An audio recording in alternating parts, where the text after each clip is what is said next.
Yes. Yes. Oh, yes, we Yes, can. yes, visible. Super. Okay. Well, hello everyone, and welcome. What a journey we've been on. Today is the grand finale, as Vasante said. It's the opportunity to hear about all of the great work that you've been doing over the last 14 weeks. And we're going to be talking about that shortly. But yes, we're very, very excited. You're going to be presenting your projects. And really, it's a chance to celebrate, take a breather as well. Yeah, so it's going to be fun. It's going to be fun. Um, as a reminder, here's where we've been on a journey together, a shared journey, really, with these 9 country project teams. As you know, it's designed to be kind of youth-led but intergenerational, um, work throughout. Thank you to, I think, at least 20 locally embedded country partners that have been involved, and hopefully we will hear from 9 youth-led projects. One we know we won't hear from today. That's where we've been on, but none of this could have taken place without you, the participants, the young people that have worked very, very hard throughout the process. We want to recognise that and thank you. We understand the world's a busy place and people are working professionals or studying, and you've done it all around this. So thank you.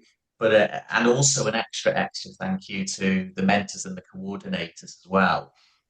Tom said this before, and Bob has said this before. The real magic of this project, of course, there's some great content and things like this, but it's the work that takes place between the mentors, the coordinators, and the participants. That's the real secret sauce, you know. So thank you to you for your leadership, coordinators and mentors, for really stepping up and being the change you want to see in the world, as Gandhi says. So thank you, and thank you to those the donors, the sponsors, some who are on the call right now, who have provided scholarships for young people to take part in this program.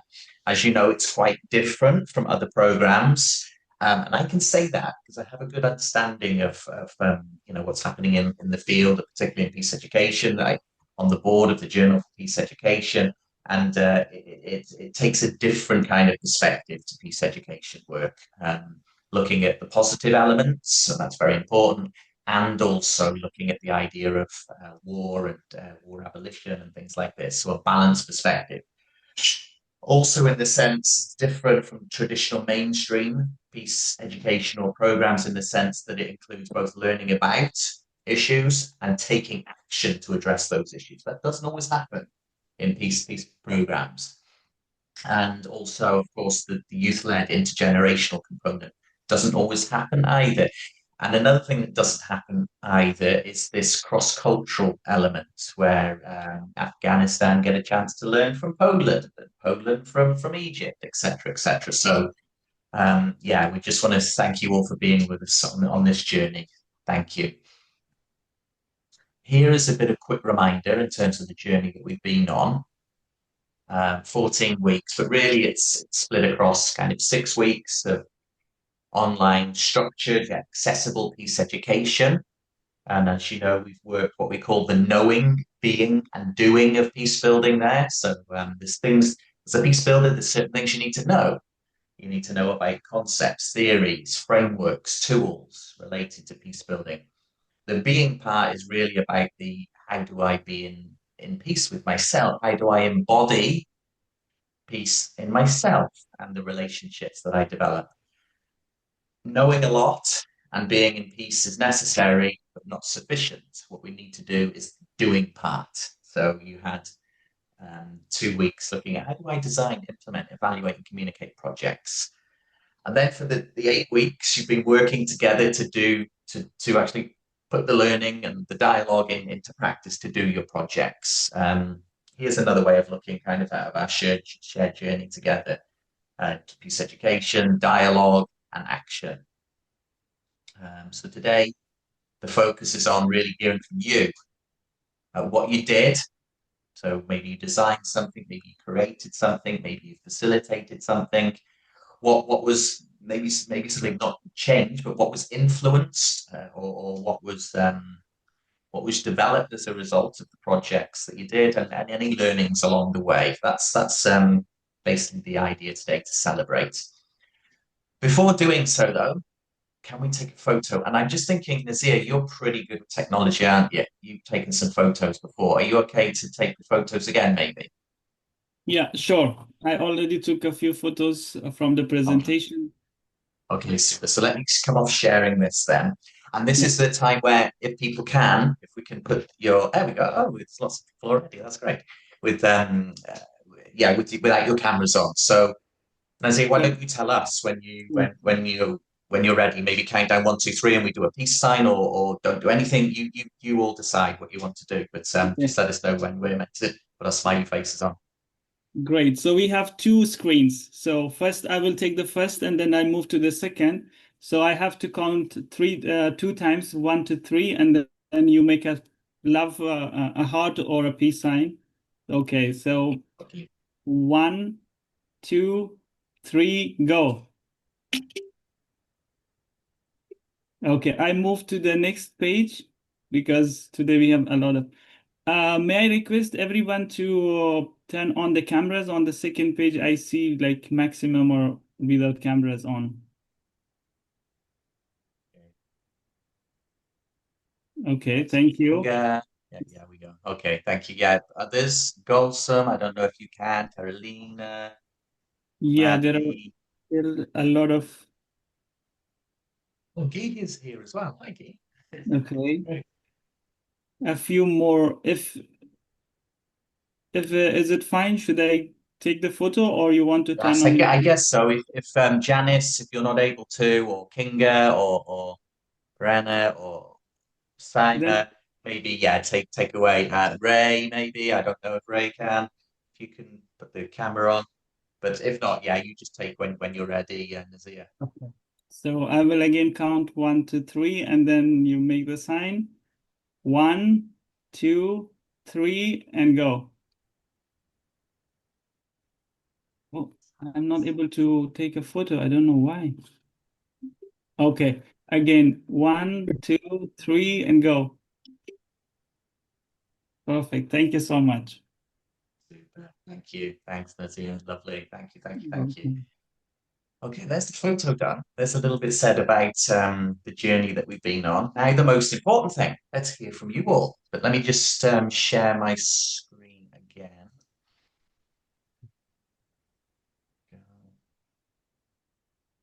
Okay. So you've had lots of instructions with regards to this, but maybe it might be helpful just to say it out loud again. And this is just a guideline. You decide, what you want to do, etc. But you'll have 10 minutes each for each particular project team, and we'll start in alphabetical order. So with Afghanistan, which I've already give access to share the screen to, um, really try and focus on what you did and what the outputs were. So, what did you create? What did you deliver? And maybe what was influenced as a result of your project? That's was where I would say try to focus on. Um, yeah, if it could be generally youth led in terms of the young people presenting the work, that would be great. If you can give examples along the way in terms of photos or quotes or anything to kind of support some of the claims that can give us a real sense of the project that you did. Um, yeah, and like we said, try to be clear, concise as possible. So looking forward to it. So I guess without further ado, I'm going to come off sharing the screen, and I think it's over to the Afghanistan team. Looking forward to it.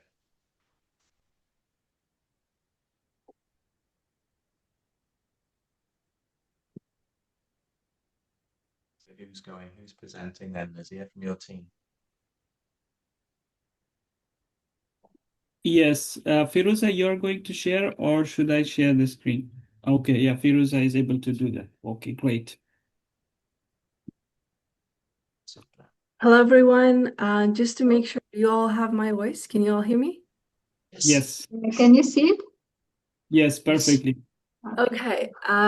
Good morning or good afternoon, everybody. I'm so happy to be here. I hope you're all doing well. My name is Kimia Zamani. I'm from the Afghanistan team, and today Ms. Suaida Nizami and I are going to present our project under the name of Reclaiming Afghan Ownership, Challenging Exclusion After the Doha Agreement. So, and this project is again by World Beyond War chapter of Afghanistan, and we are so happy to start it. Next.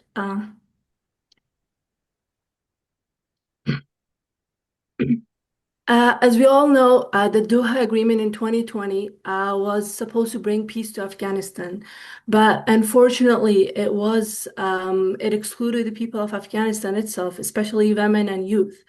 Although it was for the people of Afghanistan. So in this and today's project, we are mainly focusing those failures of post 2020 peace process. What we did in this project is that first of all, we did a podcast series where we interviewed five experts, including Dr. Akbari, who is a peace researcher, Ms. Sarabi, who participated in the Doha Peace Talks, Mr. Sarat, who is a former deputy of the High Council, and Ms. Sadiqi, who is also an activist, and lastly, Mr. Sirat, who is another peace researcher. So we're going to share all the insights soon. And secondly, we did an online questionnaire with Afghan youth and women as well, where we gathered their perspectives and they also shared their ideas on the exclusion of women and youth in the Doha Agreement. And thirdly, we organized a youth-led storytelling event where, again, people from different countries around the world gathered and shared experiences, perspectives about conflict and oppression. So they had ideas together. And next, we are going to, in the next slide, it might be a little bit slow. I just want to apologize for this because of, yeah. So here are some of the pictures of our podcast series where we had the chance to interview with these amazing people who are peace researchers, activists, and the people who participated in the Doha Agreement. Our team members had the chance to talk to them, share and write their insights that I'm going to share in the next slide. So let's move on to the next one. These people that we had the interview with, they shared really great insights about peace. Here are some of them that I want to just summarize them and tell you. First of all, Ms. Habiba Sarabi focused on the Doha process and told us that the process really lacked Afghan people's collective will. And it was externally shaped by the U.S. disarrangement, that she said that the Afghan government presence was largely symbolic. So again, it served U.S. interests instead of Afghans' inspirations and what people of Afghanistan want. It wasn't for them actually. And the weakness was that it was, again, had the problem of that centralized decision making around Ghanis, and there was a weak institutional coordination there. And again, Ms. Akbari and Mr. Sadat were also other great people who mentioned their experiences in the podcast series, and they emphasized on women's exclusion and shared that no peace project can be successful without the inclusion of Afghan people as well. If it is for Afghans, women and youth should also be involved there. And they emphasized that women in Afghanistan are more seen as family rules rather than independent citizens. So again, sustaining peace is impossible without women, and as they are also right holders. So that was the main point that they mentioned. And again, Mr. Sadat was another person that we interviewed with, and they explained that peace conflict faced like some internal problems and issues that were limited by political centralization. And he noted Ghani's refusal to step down, and that actually had a transition. And again, so that blocked the solutions for for a better peace process. And also, lastly, Ms. Sangas Sadiqi and Mr. Sirat, they also mentioned that the Doha Agreement served as a vehicle for a U.S. military withdrawal. not for the people of Afghanistan. So it gave the Taliban, like it was more like weren't human rights. They weren't human rights concerns marginalized. They were like as international settlements. There were international settlements going on between elites. So social people, ordinary people were not there to discuss the problem. It was just between the elites and the government itself. So that was the weakness of this process, the Afghan Republic, that the collapse happened because of these structural weaknesses and centralized decision making. So, and lastly, they mentioned that it is very important that the peace is not focusing on just elites. It should have the socials in it, and the focus. There was a shift from political peace to social peace, so that's important. And next slide. Yeah, here we have our the projects that we are saying. This is our analysis from the peace project. The important points were the points that we had, we mentioned, people of Afghanistan should be present there. And these are some of the insights that they mentioned. And like again, we put those quotes that they mentioned. Afghan government presence was symbolic by Ms. Sarabi, like Ms. Akbari and Sadat said, centralized elite were top down. They were superficial, so we don't want to have those elites alone. So and the point is that the peace project failed due to these external engineering, lack of inclusion, and political constraints. And finally, the path to sustainable peace by those people that we interviewed with, they focused that it must be Afghan-led. It should be inclusive, have Afghan women and youth in it, and again, socially grounded and institutionally transformed. So that was for now all. Thank you. And my colleague is going to continue with the rest of tasks that we had for questionnaires and event. Thank you. Hi, I hope you have my voice.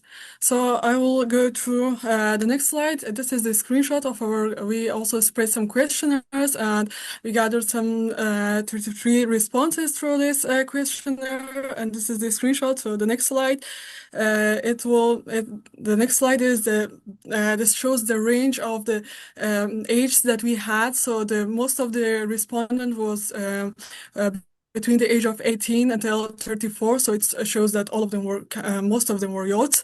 And then we had a main topic that is that also our guests in podcast episodes mentioned that it's like what is the hope for Afghanistan? And most of them said that it's the youths, or also in the questionnaires, all of them that answered that said that the only hope we can see is the youths to raise their voices or participate in the actions or advocacies and stuff. So that's also raises another question. So we asked another slides in here.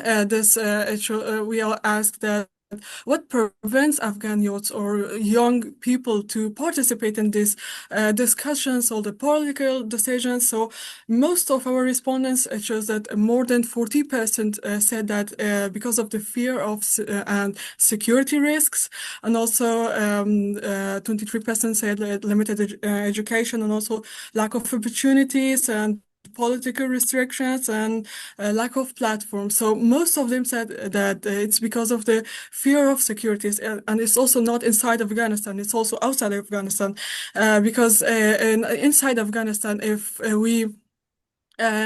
they do some activities or related to the politics or government decisions and stuff. So if the Taliban spot them, they all will be imprisoned and stuff. So it's really risky to do something like this and inside Afghanistan. So it's also a great finding for us. And also another thing that we did through this project is a storytelling event, and it was also really interesting event. So we had 12 people from around the world. So for example, example, from Uganda, Ethiopia, Myanmar, Bangladesh, Ukraine, Afghanistan, and so on. So they all share the personal experience of war, oppression, and also forced displacements.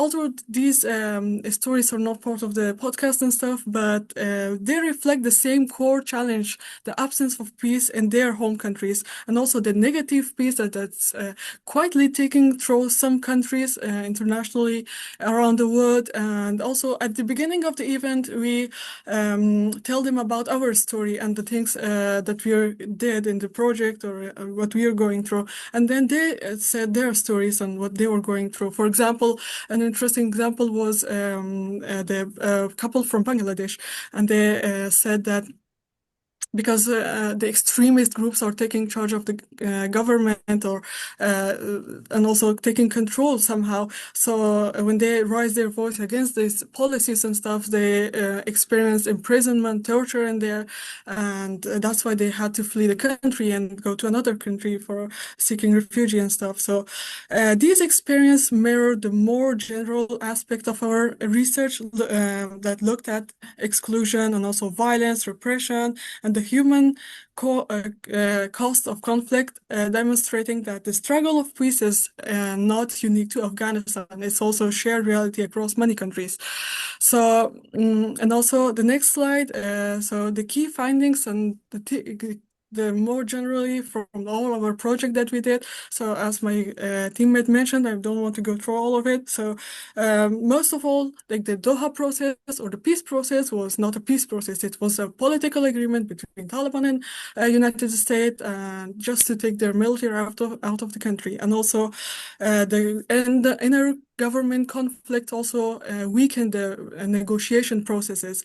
And also the more important thing to the sustainable peace is to shift from political peace to a more social peace that centered, the center is people and the voice of people, what they truly want and their desires. And from all our data that we gathered, expert interviews, questionnaire research, it all yelled one powerful conclusion, that the Afghanistan past peace process failed because they normalized the exclusion of Afghan people. And for what we are planning to do next, the next slide is we are planning to do more podcast episodes because our guests really liked it or appreciate the effort and support it. So we are planning to do more podcast episodes, and also we are planning to organize more storytelling episodes because it was really interesting and quite rich and insightful. So we're planning to do that more, and also planning to do some online versions, so we have more people from around the world and stuff. And also this is our online advocacy banner. So we're planning to use this in our social platforms in Afghanistan chapter. Also, we're planning to use this for doing our advocacy online through online platforms. And that's it. Thank you for your attention. And I'm sorry if we took a bit more than we had to. Thank you. Wonderful, wonderful, wonderful. Wow.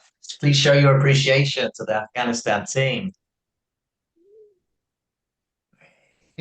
Well done. Great job. Well done. Thank you. Yeah, okay. So a few things with regards to what you presented. All of the presentations are going to be context specific, and yours was. And at the same time, you addressed an issue which is clearly linked to many of the failures around peace building around the world: exclusion. If there's one thing that we could focus on, is the exclusion of people, from decision-making processes. Focused on women with regards to Afghanistan, but you look at the same in terms of young people being excluded from, decision-making processes. So thank you so much. As you were presenting, there was a few things going through my head. One is, it's a really thorough research project that you've done there as well. So I wonder if you've considered, it's just something going, co-authoring, something together, and having the young people, and I don't, maybe this might be for you, Nazir and Irshad, but having the young people as co-authors as well, I think it would be really great. So I really encourage you to try and think about doing that. And you probably know some journals already, but I can think of some as well. So because it's a really strong research project, that as well. In terms of storytelling, we actually have other country project teams who are doing storytelling as well, India being one. So you might want to think about connecting with India around the storytelling part as well. A third thing, which I'm sure you are as an Afghan World Beyond War chapter, but there's definitely ways we can help try amplifying this great work that you're doing via the chapter work as well. So huge hats off, and no pressure for the other country project teams now to follow that. But that was a great presentation, and I think actually, in addition to what you spoke about, I think the two presenters, I just want to say you were brilliant, by the way. I thought you were very clear, you were really concise, and you did a great job in terms of presenting on behalf of the Afghanistan team. So well done to you, two presenters. Thank you. Thank you very much. So next is Egypt. After a great start. Who's presenting? Do I need to share anything, Suad, for who's presenting for the Egypt team? If you could let me know, I can try and share. Can we postpone Egypt towards the end because none of our young participants are able to join currently? I hope They're not here yet. Okay. We can Ghana, go if you want us to. Here? Okay, thank Do you want to go, Vanessa? Well, I just know that two of our participants, because we're a little bit ahead of you guys, they have to head out. So I was just getting nervous. Is that okay? If you want to go, you can go now. If you want to, please just let me know who you want So me to I'm share. not. So Kinga is going to present, but I'm going to upload it because and hopefully I can figure out the here you go, the share. Yes, can I share? Anybody else? Here you go, and share. I hope you can see it. Yes. Can you see it okay? Yeah. If you can make it, can you make it big? To Yeah. the screen? Here we go. Is that now showing full screen? Okay. Yes. That's full?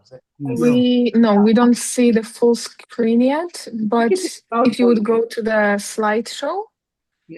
Yeah, I did hit that. Okay, let's try it again. Oh, there you go. Oh, Yeah. now. Yes. Okay, so Kinga, I'm going to hand it over to you. But thank you for letting us go a little bit early. So Kinga, I will hand you the baton. Perfect. So I will tell you about our project. We are the team Poland, and you can go to the next slide. So here you can see the part of our team. As you can see, we started as a team of 15 and ended up as a team of 10, which gave us some challenges, but it was a good journey. You can go to the next slide.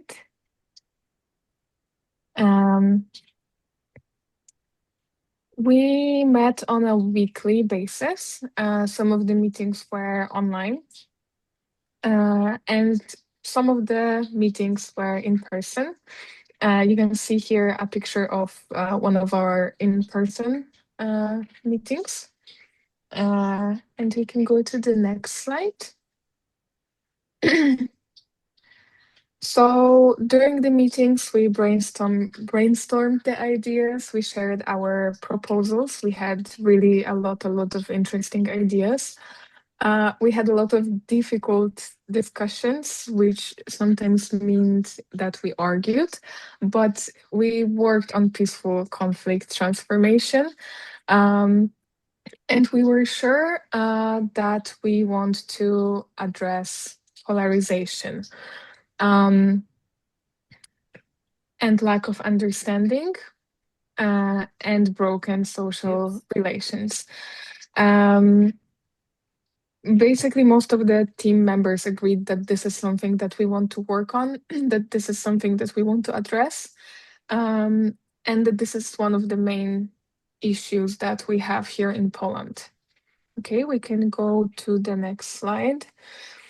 We had a lot of discussions about the form on how we want to address the polarization, but at the end we chose podcasts as the method and the tool to share knowledge about how to rebuild the relations.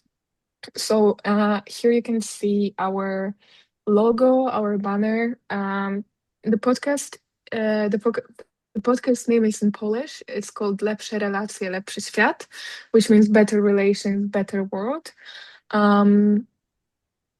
Yes, we can go to the next slide. So what we did is that we created social media accounts to be able to reach as many people as possible.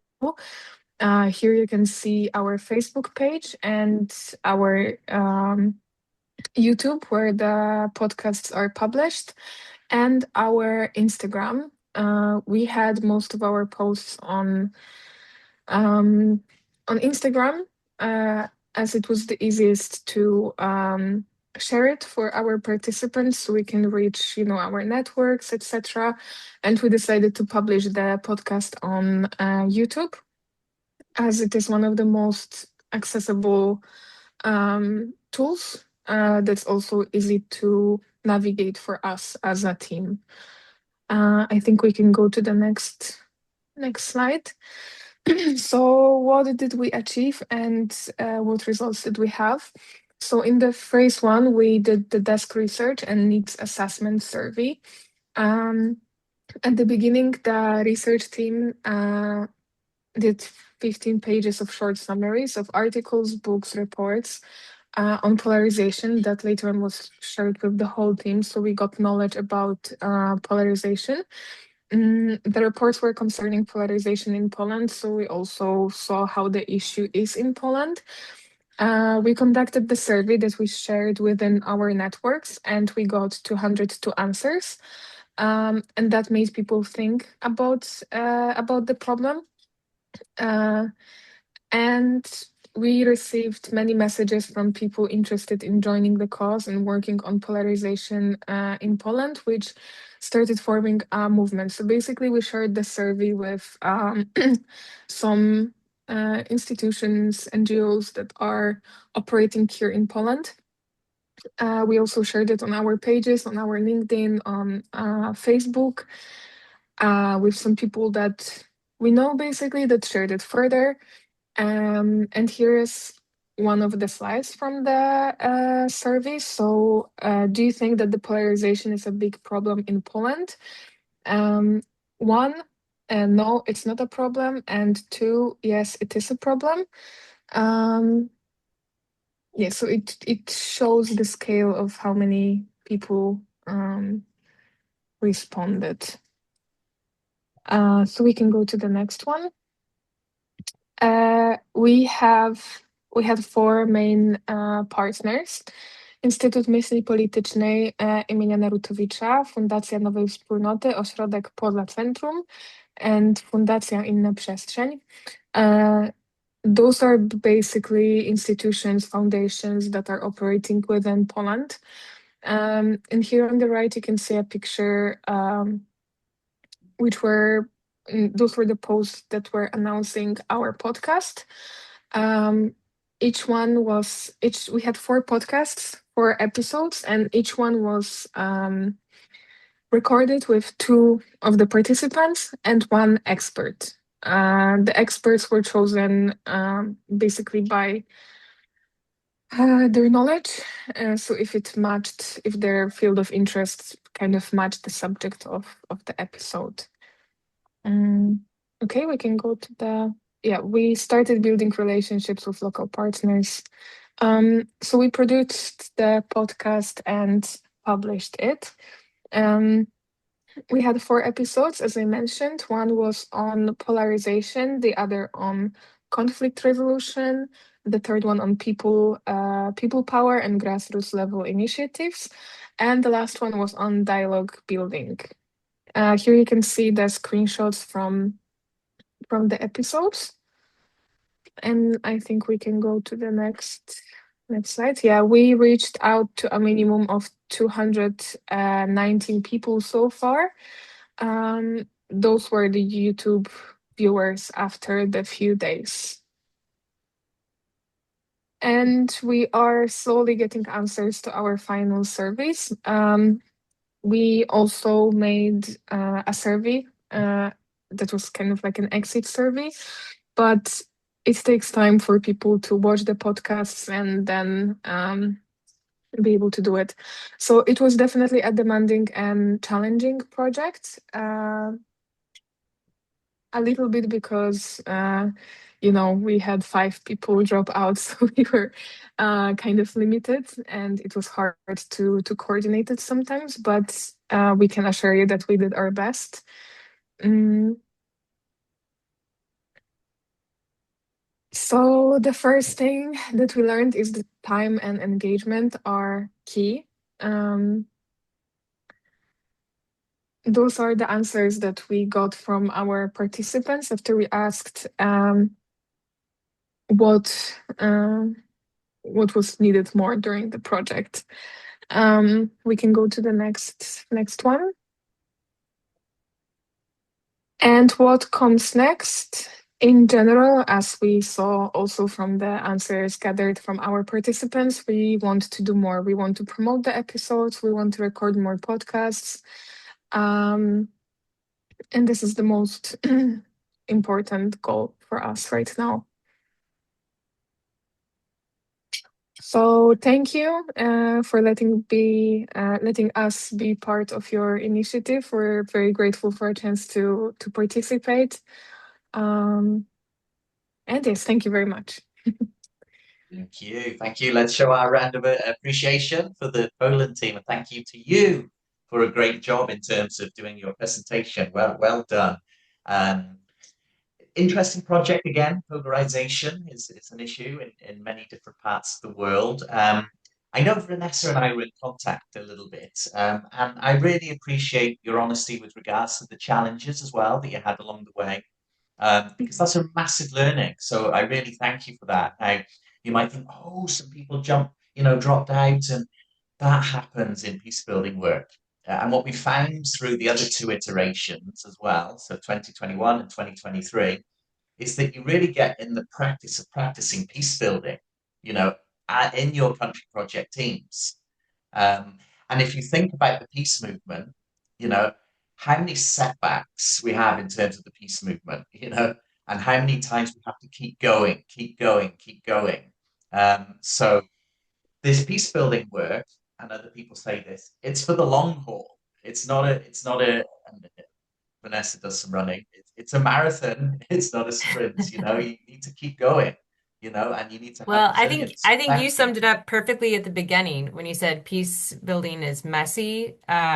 Because yeah, anyone that has ideas that it just runs really smoothly and everyone's going to be, happy working together, they have another thing coming because all No. of everyone's different personalities come out, all of the stresses of life come out, you're trying to manage that and do a project to address peace building on a larger scale. It's pretty massive. So, I mean, yeah, I'm extremely proud of what we pulled off.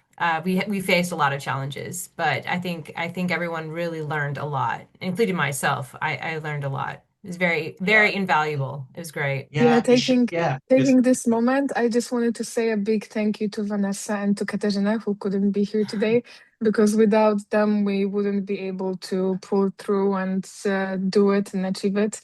And they really did amazing job by keeping everyone together, and just thank you so much. Oh, heart. yeah. Thank you. Very well, yeah, thank you. And as I was, I think I wrote something in the chat as I was listening to you, and I remember speaking with Vanessa. I was writing for our book that's coming out, and there's something on kind of what can I do as peace builders, or what can we do as peace builders. And I thought I've got to write something about the challenges, because the peace building field always has loads of challenges, And I come across this quote by someone called Samuel Beckett, and he says, ever tried, ever failed, no matter, try again, fail better. What we need to do in the peace building field is learn from some of the things that have been really challenging and keep going, and use it as an opportunity to learn. And I think your example is a brilliant opportunity that you pulled off a great project and you learned things as well along the way. So yeah, hats off to you. Thank you. And it's a great project. It's an interesting project with the 4 different podcasts looking at different themes. One thought I have, you might have already done it as well, But the Never Again Association would be a good one to connect with in terms of spreading it. Another one is, and it goes to everybody actually. We hope that, and I'm going to say something about it later.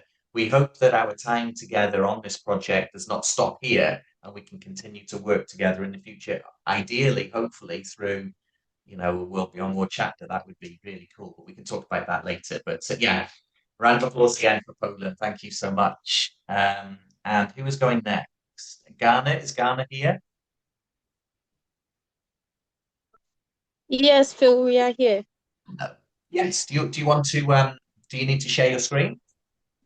Yes, I sent you a message, a mail. Oh, sorry, I haven't seen that. Here we go. I'm going to share you now. Then there you go. Anybody else from your team? Or just you sharing? I sent you the slides rather because I wasn't able to share mine, so I sent you our presentation for you to share for us. Okay, when did you send me that? It hasn't been long.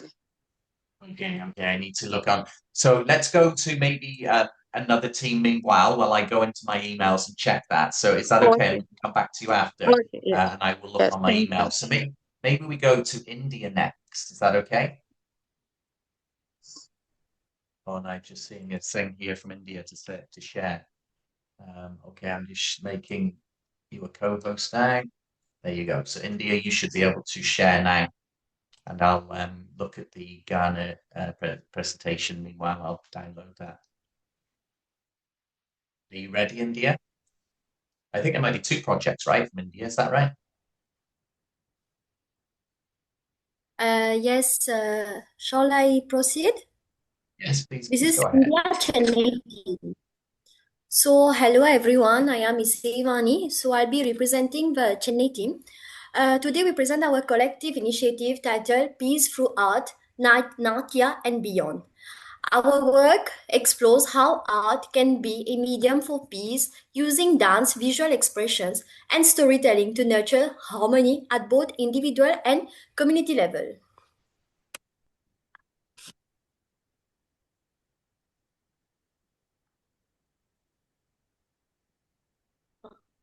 So we have undertaken 3 projects. The projects 1, Rag Swasthya, Natya is a pathway to self-actualization and peace. Project 2, Wall of Peace, which includes a wall of painting, which initiates peace. And project 3, Peace Storytelling Circle. So as you can see, each project approaches peace through a different artistic lens. Since we are all art students and dancers, basically, so we have chosen our projects which approaches this theme. Yet, all are connected by the idea of peace through creative expression. So, Rag Swasthya, Project 1, Natya as a pathway to self-actualization and peace.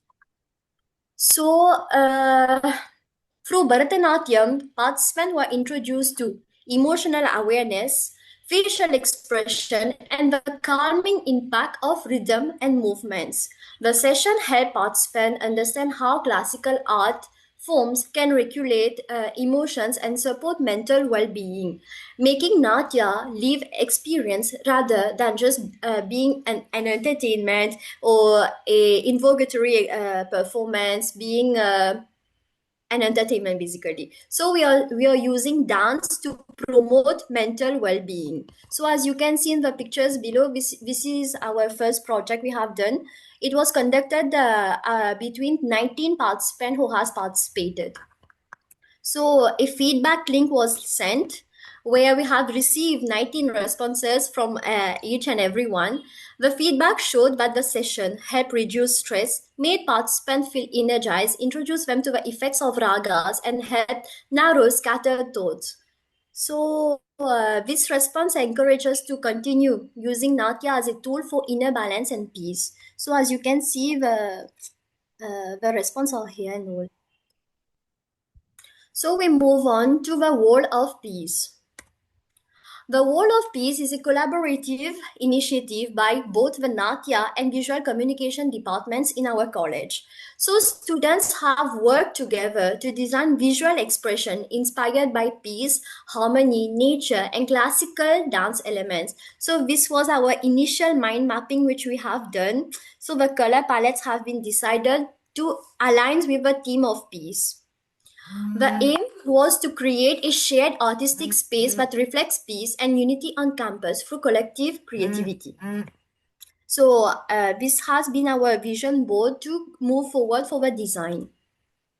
Proposal 1. So we have come up with 3 proposals. This is proposal 1, proposal 2,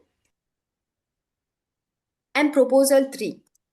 So then the group has posted a poll online where we have we were unable to like finalize the design, so we have taken a vote and proposal 1 has won.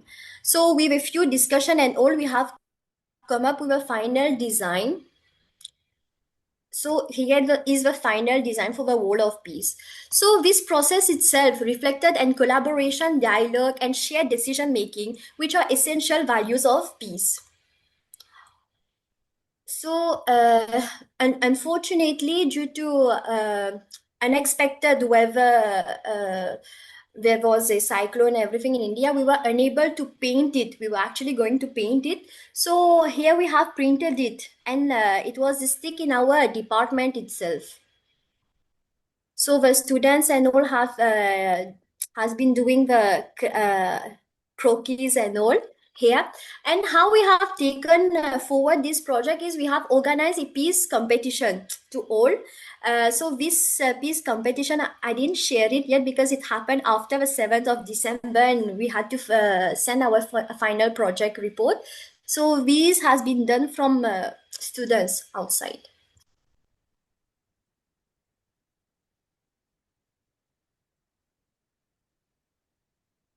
So peace storytelling, through art we understand, through stories we unite.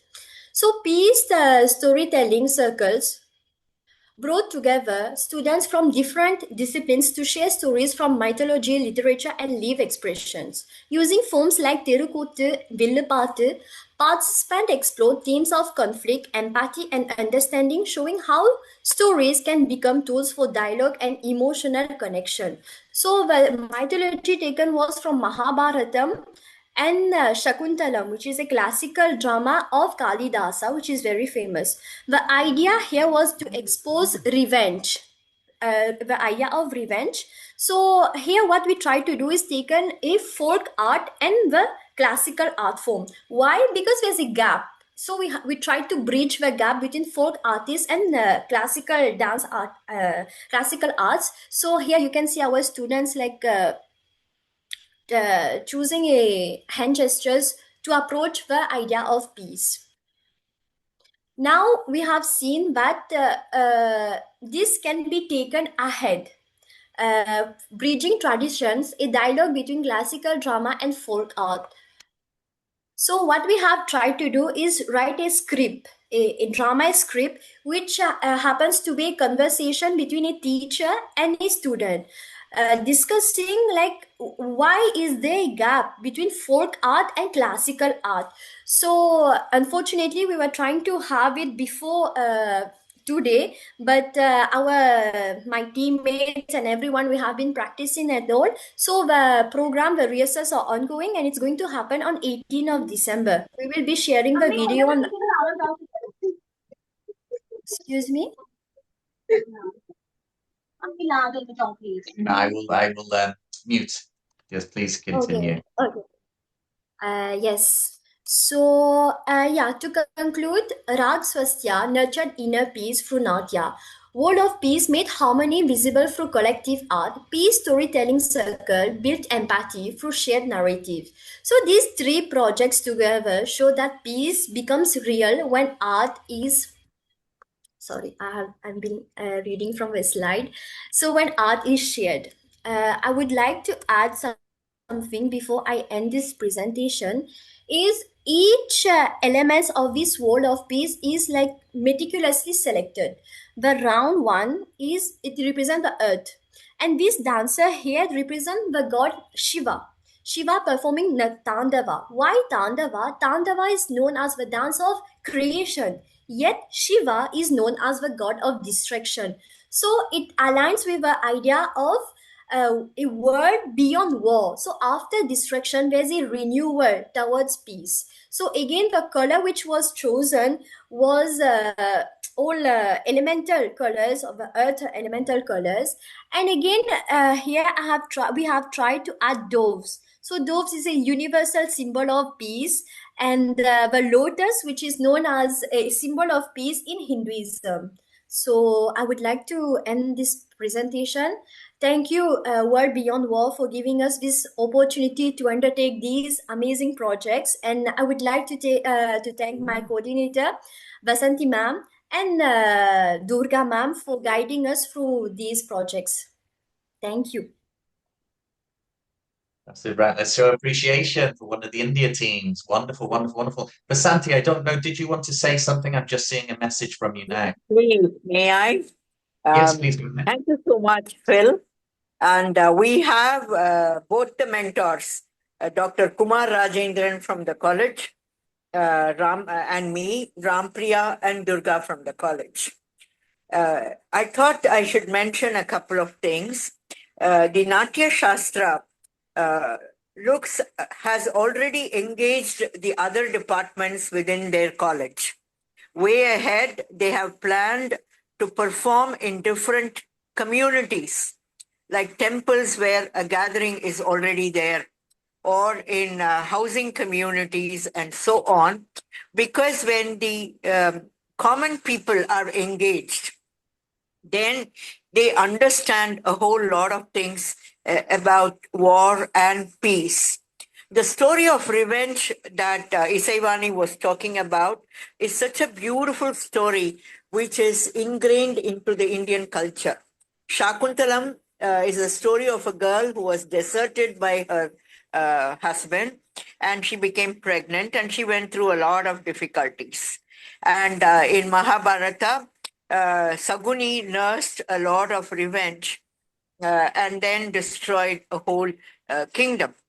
When we take upon revenge and we live with it and we train others, it becomes very difficult. And what these dancers have done is they have done little pieces of performance and engaged the audience in discussion. We hope to go worldwide on this, and we will look at all PEAI cohorts for all these years to be part of this kind of an entity, because I'm sure every culture has a common dance, and these girls have also tried to merge the classical dance with the folk art. So I hope all of us will be able to do something together at some point in time. And they have already planned for the next 6 to 8 months in terms of showcasing a lot of work they have done. Now, coming to the next team, the Bengaluru team, they have engaged in storytelling, and they also wish to collect more stories from places like Ukraine, Gaza, and things like that, and keep adding to that.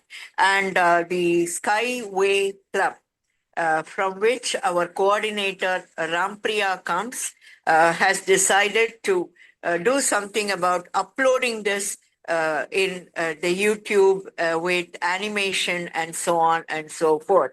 So on behalf of the entire India team, all of us are present here today. Let me thank you for this beautiful opportunity, and stay with us and support us as both our teams will go forward in connecting with the whole world. And I'm going to request all the India team to be on screen, so we'll click a photograph. And I'm very, very proud of the way you trusted us and walked with us, Phil. Thank you again. Yes, indeed. Thank you. Thank you. And a wonderful project as well, with lots of moving parts, and we're going to hear some more as well.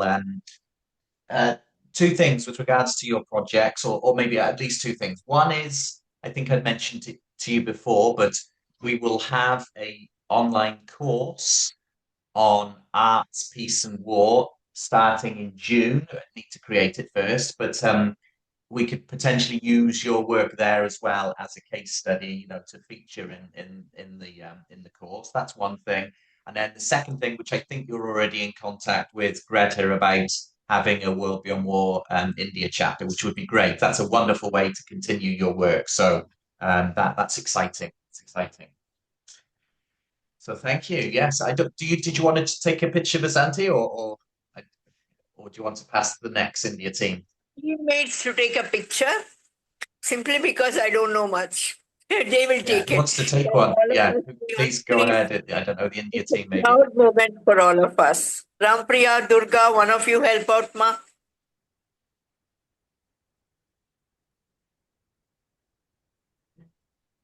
Are we doing this? No, I think maybe Durga was trying to, maybe, I don't know. Okay. Kumar, can you come on screen?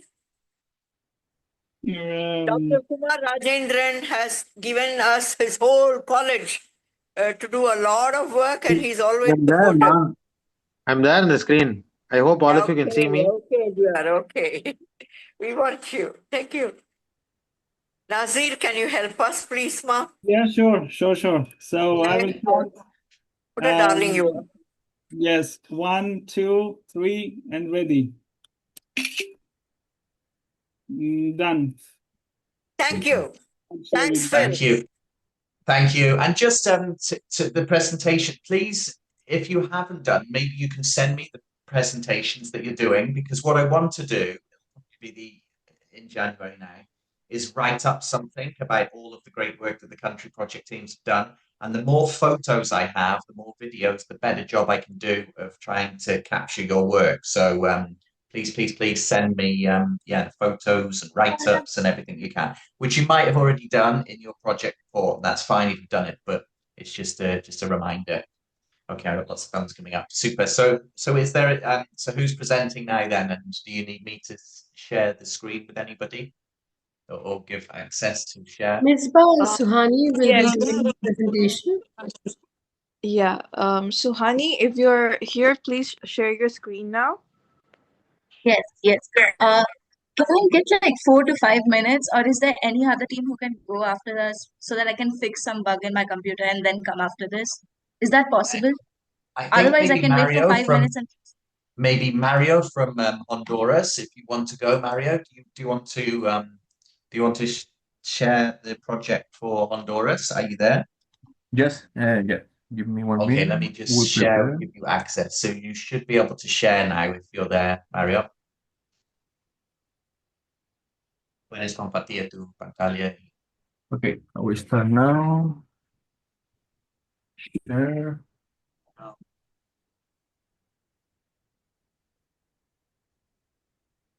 Okay. You can see my presentation, right? Okay, perfect. Yeah. Take.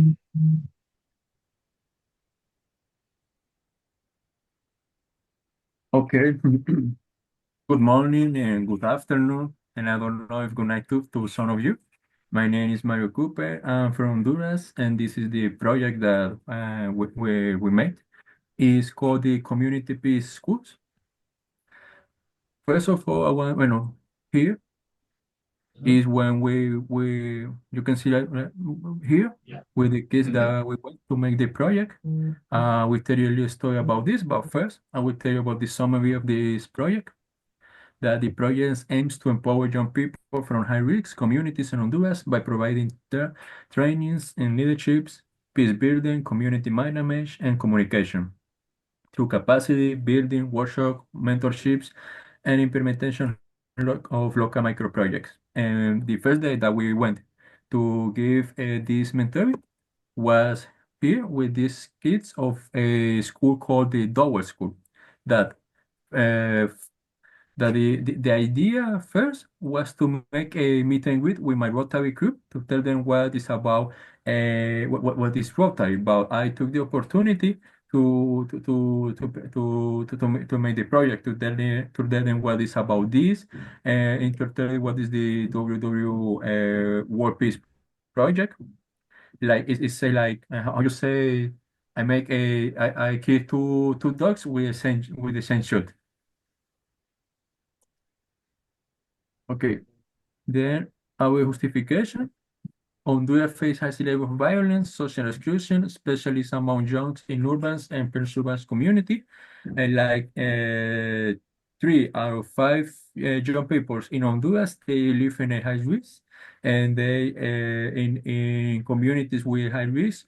And if I say, they live with a lot of violence and social exclusion. So that's the special objectives that we're making this project.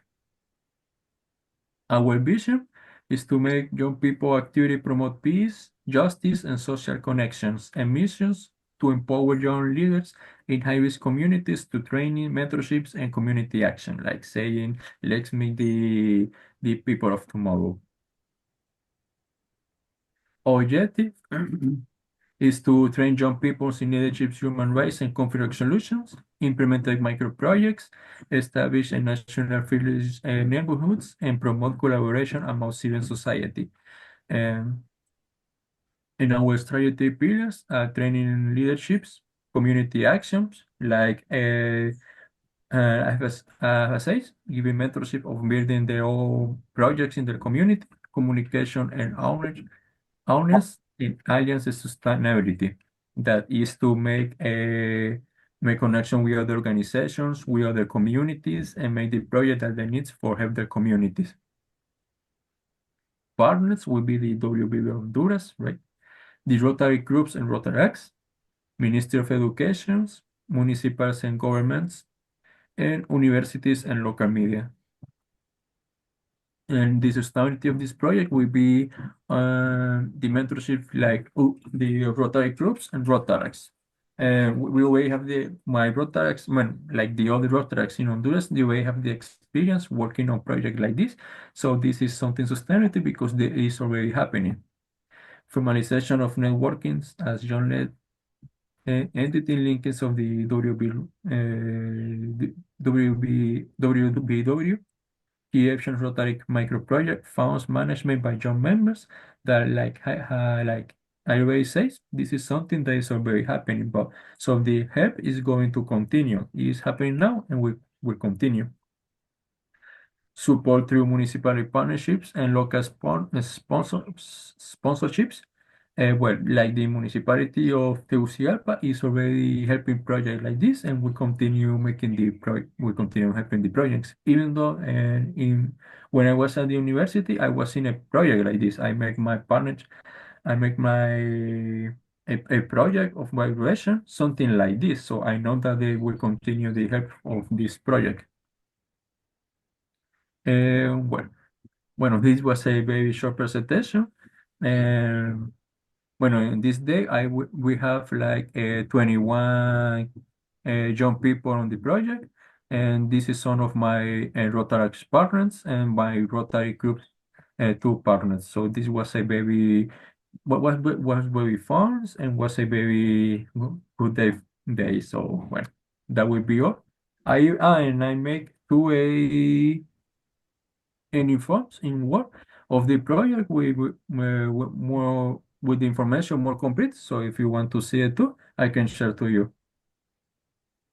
This is the project. Wonderful. Yes, please share. Let's give an appreciation for Honduras. Thank you so much. Thank you. Let's show appreciation. There we go. Thank you. And yes, please share the report. If I understood, you have lots of great ideas with regards to the project that's going to be completed. I didn't see as much there with regards to what was done, or maybe I missed, but I think it looks a good project. And please, as you know, you have Gabriel, who was your chapter yes, organizer. He can help you. Él puede ayudar a ustedes con sus proyectos. Yeah. Okay. Thank you, Honduras. Welcome. Is India, do we come back to you? Are you ready? Yeah, hi. Yeah, we can start now. I think we're ready to present. Super. So please let me know who do you have access? Oh, you do. Okay, there we go. My screen visible to you? Yes. Yeah, we can see this. Yeah.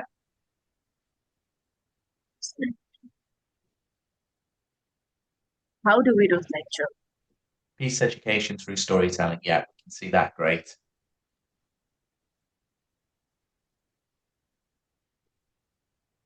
Okay, we can hear you. I'm so sorry, guys. I clearly don't know how to use PowerPoint, so I can't find the slideshow option. So Yeah, just you at the have very top of the screen, you'll see it looks like a little, yeah, to like top, very top, very top. Very, very top. Yeah. Nope. You can go off that a minute and go back to where you were. Even if you say Straight slideshow. up, straight up. Up to the It top. looks like a little film, a little, Oh, yeah, okay, right there, okay, right okay. there. All Yeah. right. Thank you so much. Thank you. Teamwork, collaboration. Okay. Great. Okay, okay. So, hi everyone. My name is Suhani Dasgupta and my team member, her name is Misbah. We will be explaining our project, which has been made by all of us. I'll give you also a team introduction. So we'll get started. But this is something I'd really like to reflect on, that peace is not the absence of war. For us, when we were discussing peace, it meant dignity, dialogue, justice. And we were also researching about people and their ideas. So we found aspects of positive peace and negative peace. And what really stuck out to us is the integration of human society through dignity, dialogue, and justice. So we tried to incorporate storytelling through this aspect. This is the team members. We have the amazing Vasanti ma'am and Rampriya ma'am who guided us throughout, who was super patient. As you saw, I couldn't find the show thing, and it kept on happening multiple times in the cohort, but they've always been super patient with us. We have Abu, we have Advocate Mahima, and we have Misbah. So all of us wrote one stories each, which has different different themes to it, and we'll also tell you why we did it, because it sounds simple, but we had a lot of intentions behind it, so we'll tell you that.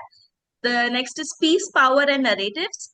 We think power operates also through stories as much as institutions, and wars rely on dehumanizing narratives. They make things easygoing, and with the idea, and peace intervenes by reshaping moral imagination. The moment storytelling comes in, people put themselves in someone else's shoes and they realize what the other person might have gone through. And that is something we try to do through storytelling.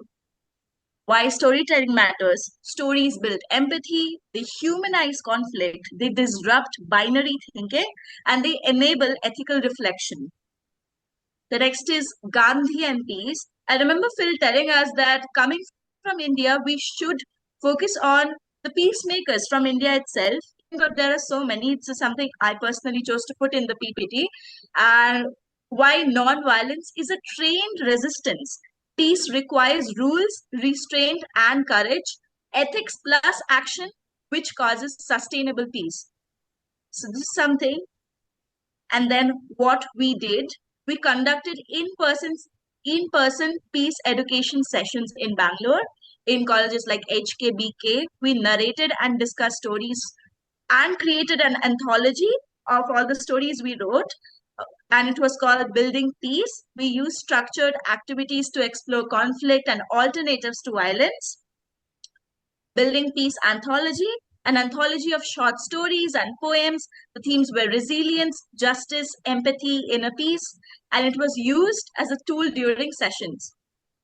So there are different stories. We would really recommend you all to go through our anthology after the session. Like after the session is over, we'll send you the PDF for it. But I'll just give you a quick brief of what different stories stand for. The first one is Bouncing Ball, which stands for resilience, dignity. The next one is Kalinga, Your Water Runs Red, which is the cost of war and moral awakening. The next story is Peace Within, which is about rebuilding from inside. All of these are real time, real life stories which we picked from, which we were inspired from. not fictional, real stories which we were inspired from, and then we decided to write on it. Restoring the Flame, Justice Over Vengeance, The Unbroken Dr. Sunita Krishnan, which also talks about resilience. And Misbah, are you there? Would you like to take over this? Yes. So we did this little activity where I work in a college. I work in with a lot of students. So we thought, well, what is better than like doing it somewhere where there are a lot of budding minds and people who are very reactive, or like where you sort of uh, think on conflict very instantly. So this is one activity that we did where we had a couple of activities first before we went on to the storytelling. And we kind of like gave them a understanding through these activities where the conflict stems from day to day daily activities in our lives, or like and as well as on a very bigger platform, global impact that we actually do get. And then towards the end, the way we did a bit of a role play, showing them that peace also can come from within by resolving to abolish conflict in very many different ways, rather than just in a aggressive approach. So the pictures that Suhani is showing through the presentation is the pictures of the activity that we were doing, along with myself, as well as our another team member, advocate Mahima Minakshi. She was also there, and then we had a really good session, very interactive. It kept all these teenagers hooked on to what we were doing and what we were trying to tell them and explain to them. So yeah, so Hani, you can take over. Okay, thank you, Misbah. There are a few more pictures. Second.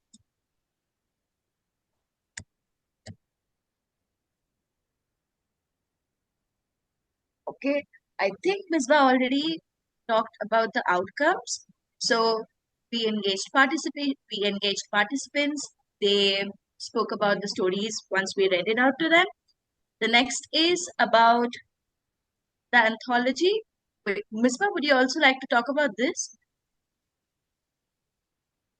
Yes. So we also had conducted. I think it'd be better if Rampriya ma'am would explain this. But then to just give a gist, we also had an online storytelling session where a lot of other people around the world joined in, from Rotarians and everybody who was just interested in the storytelling of peace and embracing peace, and sort of like just contributing to the idea of peace. So so that was one of our the other activity sessions that we did online. Okay, may I add to this? Right. So this was a sort of a release of all the stories that we had collected, um, an anthology that we believe that we should add more from different parts of the world. And these start with 6 stories picked in a certain theme, but we will expand these. And what we're doing is putting this on YouTube with a little bit of illustrations and a voiceover from the author. So this will be put on Rotary Skyway has taken up the responsibility to collect and to put them online. And once that is done, we have also contacted a college that we work with where they will release the same book in Braille. So making this available for those who can read as well as those who cannot, or those who can read Braille, making this an inclusive peace project. So that is something that we are planning and will be done in the next couple of months.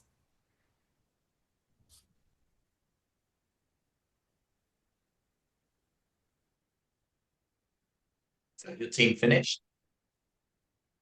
Yeah, we just have 2 slides. Oh, Yes, yes. I'll just quickly go through the last slides. Like Ramya ma'am said, that we got feedbacks and the anthology will be printed out and it will be worked out with HKBK. Next one is the project outputs, peace education sessions, illustrated peace anthology, and replicable peace education model. That's the conclusion that peace can be practiced, observed, and taught. It begins in stories, conversations, and courage. Thank you. Yeah.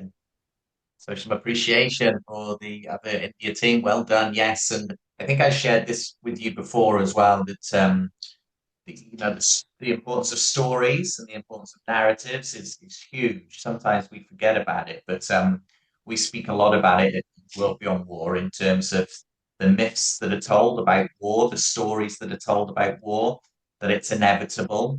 People think, oh, it's inevitable. We've always had war. No, we have not.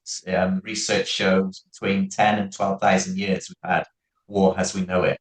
Oh, it's beneficial, or it's just, or it's necessary. These are stories that are told, and they get ingrained into society and start to inform kind of our social norms. So telling a different story, telling a story that's grounded in reality, a human story, really, really, really, really important. So thank you for that. And as you know, Afghanistan did a part of their project on storytelling. So maybe, yeah, like I said, you might want to engage together and share some stories as well. And I think, like you said, it's a nice tool that you can use, a peace education tool that you can use what you've created now. So I hope that, and I know you are in contact with us, we can maybe look at, supporting the work with regards to World Beyond War chapter as well. So yeah, hats off to you. Thank you for all your good Phil, work. Vasanti had her hand up. Oh, did she? Oh, I can't see that. Yeah, may I add for some Yeah, 30 seconds? please. One Yeah. forward has been given by Eric Miller, who is the director of World Storytelling Institute. He works across the world for many, many years. And those of us who are interested can go through some of his free programs. He has written one forward. Another forward is by the district governor of Rampriya's district. And I'm expecting one more from David Heathfield from UK. Once those come in, I think some of the programs that these people offer help us learn storytelling in a better manner. And I hope it becomes a beautiful tool of sharing the benefits of a peaceful world. Thank you. And going into Braille for reaching special children is wonderful. And I'm just hoping that special ed schools and institutions will take it up. Thanks, Phil. Thank you, India team. So I think we go to Ghana now and then Pakistan. So Ghana, are you there? I know someone from Yes, Ghana's we are here. Yes, you are. There you go. Are you okay? Are you ready now? Yes. Okay, super. Please go ahead when you're ready. I think, are you wanting to share your screen or are you just going to talk? Oh, sorry. Where I am right now, I won't be able to share my screen, but then I hope by the time we'll be taking the group picture, I will be able to. Okay. Oh, we've taken the group picture. We already took one. Oh, but I hope you will take it again. We can take it again then. We'll take it again. Okay, so are you going to talk then or share or Yes. what are you going? Okay, please go ahead. So Phil, if you could did you share our receive her slide. PowerPoint? Oh yeah, she did say, didn't you? Let me just see. I've got lots of emails come through. Country team presentation. Ghana team will be presenting. We are sorry for a late reply, but I did not get a PowerPoint presentation. I sent another message.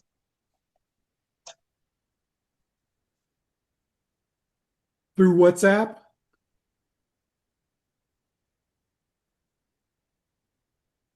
Through WhatsApp, because I cannot see anything on my email. I'm checking. I don't see a PowerPoint or anything. I've got a PowerPoint from Mario. I've got an email from others, but not from you. All I get is an email that says, "Dear Phil, I hope this email finds you well. Team Ghana will be presenting. We are sorry for the late reply," but no attachment. So that was a different message I sent in the morning. But then before the meeting, I also sent a message. It was titled Team Ghana Presentations Live. Better to give to another country, then you can sort Yeah, out. can you send it me again, because it's not on my email. I just looked, and the only emails I have from you is that one, and then the other one, which was some time ago, some weeks ago, that was issues with Canvas. So maybe we'll go to Pakistan, and you can send me. Meanwhile, even if you send me on WhatsApp or yeah, is that okay? All right. Yes. Okay, let's go to the Pakistan team. But yeah, please email me meanwhile. The Pakistan team, I think that's you, Azan. Is that right? Are you going to be presenting Pakistan, or who was presenting? Hello, Phil, and hello to everyone. I hope you all are fine. So I'll also be going informally without slides. It's kind of discussion, and I want you to all to uh, be attentive for what we people have did. Can you turn your volume up? So Because I don't think anyone can cannot hear hear you. you that well. I'm not audible. You are, but it's very quiet. If you can speak louder or turn the volume up. Okay. Am I audible now? Yes, but it's quiet. But try your best. If you can try and speak a bit louder, that would be great. Yeah, okay, I'm moving my mobile near to me, maybe. Am I audible now? Or like I'm clear now? Quite quiet. It's quiet. I don't know if it's quiet for other people, because I cannot hear that well. Well, maybe if you share your presentation, we'll let you know if we can hear as you go. Yeah. Or someone else from your group maybe can read your presentation.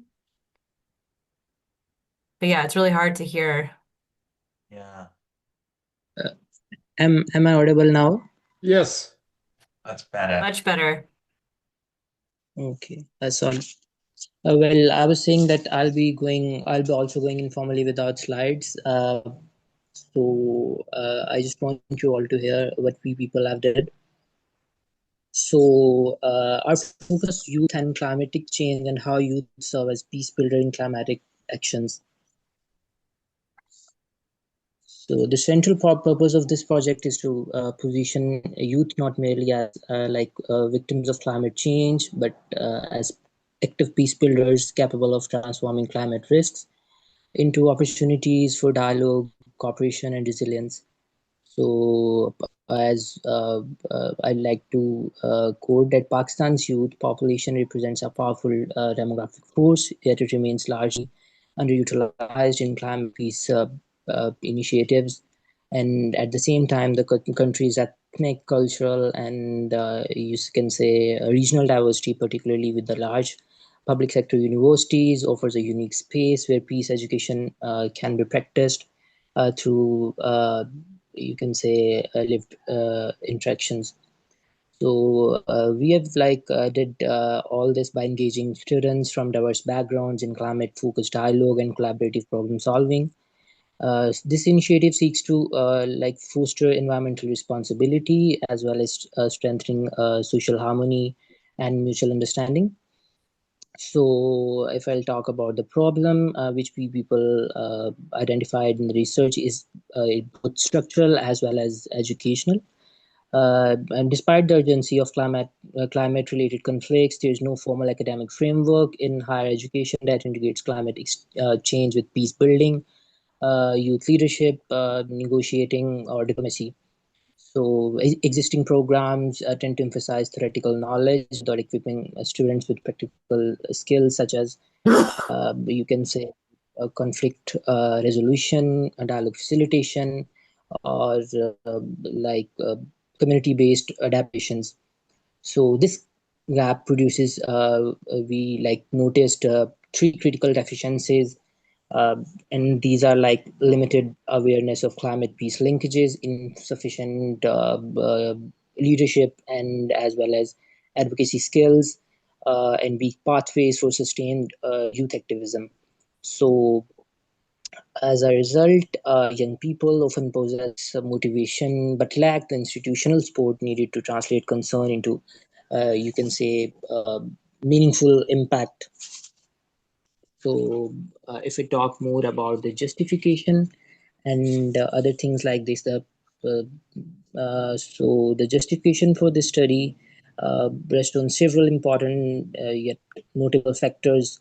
Like, firstly, if I'll go with the bullets, so it's like firstly it addresses a clear educational gap by proposing on interdisciplinary approach that connects environment, peace building, and leadership. And more secondly, it also discuss the institutional strength, as our uh, study area was University of the Punjab in Lahore, Pakistan, which hosts one of the largest and most diverse student population in Pakistan, including the diversity. And the diversity is not a challenge, but an asset, creating an ideal learning environment for peace dialogue across ethnic, sectarian, and regional lines. And if I'll be adding one more point, then the project also aligns directly with global development priorities, particularly you can say the Sustainable Development Goals. And like it primarily focuses on the 13th one, which is climate action, the 16th one, which is peace, justice, and you can say strong institutions, and also the 17th one, which is partnership for the goals. So it bridges academic research with policy relevant youth-led solutions, making both scholarly and you can say actionable at the same time. So methods people have used is the like we people have used a mixed method research or approach. You can say both qualitative, quantitative, including surveys and also the interviews from uh, people and focus group discussions. So, and classroom observation across multiple departments in the university. I'm referring Punjab University of Lahore. So, this diverse based sampling ensures representation across academic disciplines and social backgrounds as well. So, the implementation phase involved interactive workshops on climate change and peace building, dialogue sessions encouraging cross cultural exchange, and you can say campus wide awareness campaigns using both physical and digital platforms. And I'll be very thankful to the faculty members, including our very dear Dr. Guraya. She's very supportive in all this, arranging all the things, and other faculty members as well will be also dealing with an NGO, and also the campus administration played very supportive roles. So, in reinforcing the idea that peace education is most effective when embedded institutionally rather than treated as a one-time activity, you can say, no? So, if I talk about the findings reveals a constant pattern while conceptual clarity about climate peace linkages is limited. Youth motivation to engage is remarkably high, and students recognize the absence of training, platforms, funding, uh, policy support as major barriers. Yet they also express, you can say, a strong desire for uh, structured opportunities. Okay, to lead the document the outcomes of the project, therefore focus on you can say building sustainable impact through awareness baselines for policymakers, a leadership model for campuses, curriculum reform proposals, uh, ambassador networks. Together these translate peace education into a measurable action and long-term institutional change. So I'll be concluding all this. In concluding, I'll say this project reinforces a critical insight for peace education. climate change is not only ecological crisis, but a profound challenge to peace, justice, and stability. Universities occupy a great strategic position shaping future leaders, and youth empowerment must move decisively from awareness to action, and from action to obviously sustained impact. By institutionalizing climate peace education and supporting youth leadership, I'll be saying that the University of the Punjab has the potential to become a pioneering model for Pakistan and the wider South Asian regions as well, while ultimately investing in youth as peace builders. For climate action is not a choice. I would say it is a necessity for just a resilient and peaceful future. That's all I want to say for now. Thank you, thank you, thank you. Let's go some appreciation to the Pakistan team, and yeah, obviously a very, very important topic, addressing very important issues related to youth and climate change, peace, the intersection between all three of them. So thank you.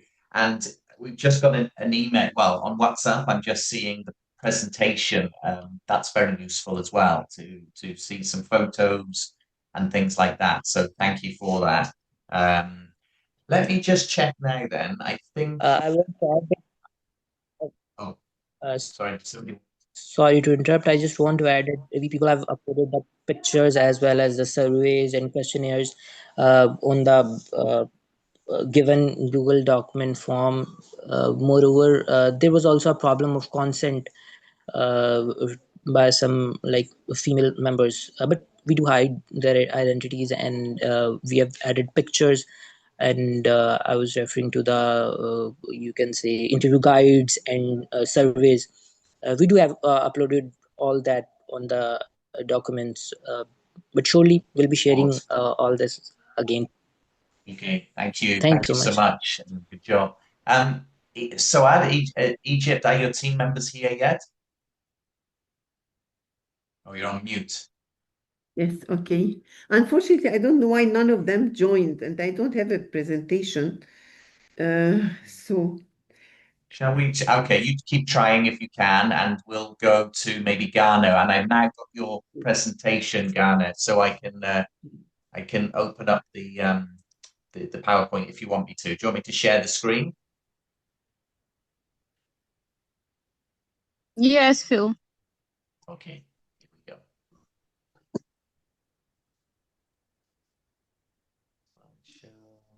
There you go. Hopefully you can see the screen. Is that right? Team Ghana. Yes. Okay, there you go. Thank you. So, foremost, we would like to say thank you to World Beyond War. Thank you to Phil and Tom, and thank you to our coordinator and then mentors for giving us this opportunity. I had a lot of fun during the action period, going to the school and all that. Yes, so this is Team Ghana, and we are presenting on our projects on promoting peaceful communication. So you can move to the next slide, please. So our topic was on promoting peaceful communication. And sorry, I didn't mention it earlier. I'm doing this with Janice. She's part of the team. So I'll be doing the presentation with her. So this was what we came up with together with the adult advisors from the school and then our coordinator and mentors. So we came up with promoting peaceful communication, that's reducing derogatory and then abusive language among JHS students. And in Ghana, JHS student basically means junior high school students. So they just transition from primary to the higher stage. Yes. And from there, they go to the high schools. So please move to the next slide. So this was the aim of the project. Our aim was to promote peaceful communications and letting them be aware of how using hurtful words or abusive language, affects the other. So we realized that sometimes even conflict doesn't just happen because someone hates the other, but then it happens because of the words that we use towards each other. So that's how we came out. And then we also realized that if we want to prevent this, then we have to start with the junior high school students. We first wanted to use the primary school students, but then we didn't get them. But we're also happy to get the JHS students because they've just transitioned from the primary to JHS, so it was a good choice. And then some of them, by 1 year later, they'll be transitioning to the high school, which is also a bigger environment where you meet other people from other places. So having that kind of tolerance and then being able to use good words towards each other, even during conflict and all that, would help to promote peace as well. So that was our aim and objective, to increase awareness and also encourage the use of respectful and positive alternatives. So we had a lot of sections. We had sections. It was just once, but then my colleague will talk about it. So kindly move to the next slide so that I explain what we did during the weeks. So what we did, week 1 and week 2, we had to do research whether the topic was relevant, and this was in collaboration with the adult advisors, as I mentioned earlier. And then the group, we came together to do discussion about it, how it's going to help, what do we aim to achieve at the end of the program. And then with week 3 and 4, we realized that our participants was changing. And then the number of students that we wanted to changed because the school felt the topic was relevant and every child should get an opportunity to hear from, get the chance to be part of. So instead of 25, we had 75 students joining. So instead of 25, we now had 75 participants. And it was very lovely. I mean, I wish everyone was there.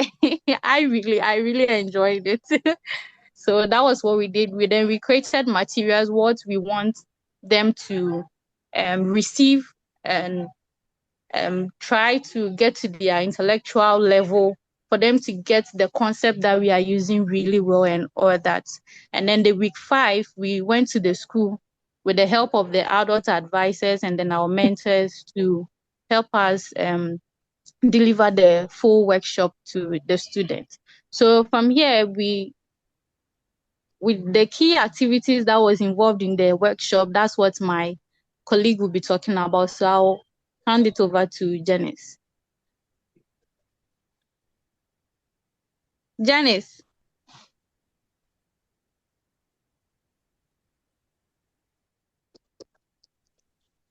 Are you there, Janice?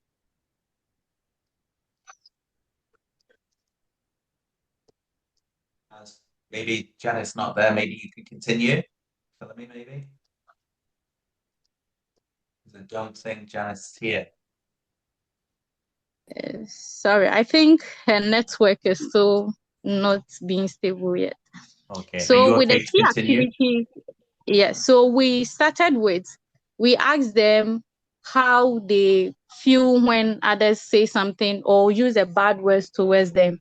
And then so they gave us their reactions, they gave us how they feel and all that. So it was more like the emotional level was good. They told us how they feel and everything. We were very happy that they were honest with us because we realized that they are also aware of how it feels to hear bad words or get hurtful words from other friends as well.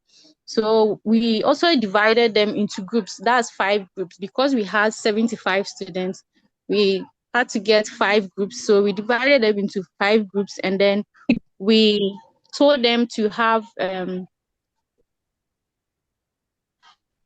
to write, we gave them stickers to write hurtful words and then the alternative positive words they would use rather than the hurtful words. And we did role plays, some being in front of the board showing us maybe meeting a friend and the friend said this, how they felt and how they behaved, and all that. And then we made them create a peace chart. So the peace chart was basically they putting in the positive words. Janice. सब कुछ तो चला गया वरना तो सब कुछ तो चला गया तुम लोगों के ये कहने से Okay. So I think I got disturbed a bit. Are you there, Janice? Does Janice want to talk or? Yes, please. I'm sorry, Yes. my connection went off. That's why I went off, Okay, but I'm let back. me I just was from where she okay, I'll left. just try and share again. Just bear with me. Okay, there you go. Please go ahead. Go ahead, Janice.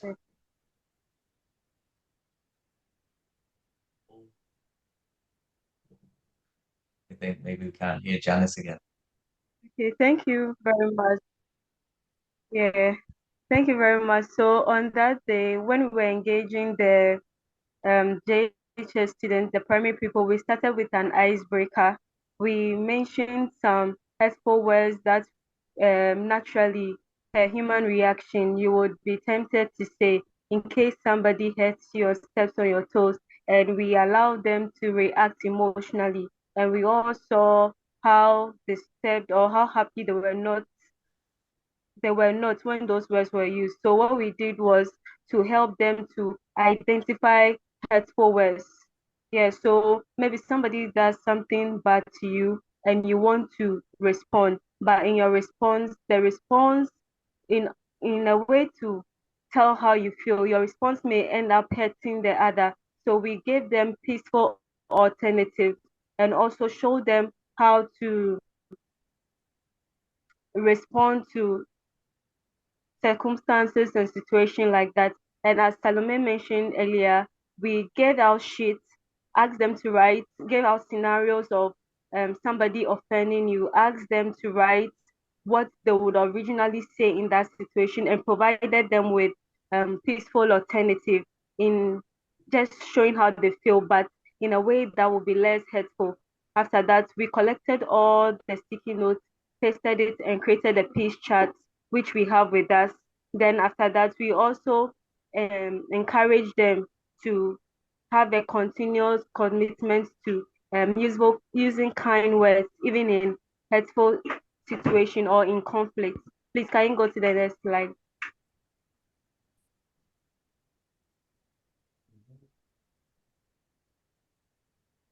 Shall I go to the next one? Yes, please. Impact.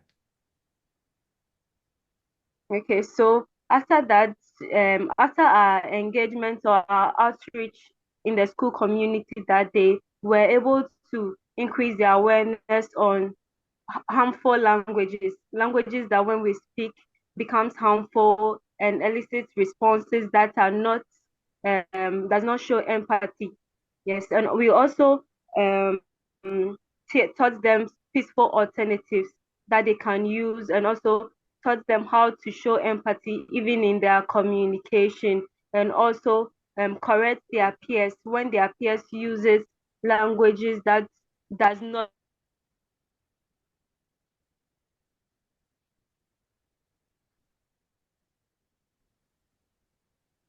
Others here, I can. It's gone quiet for me.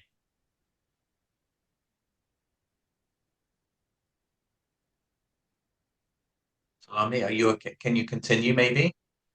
Because I cannot hear. Yes, I will. Okay.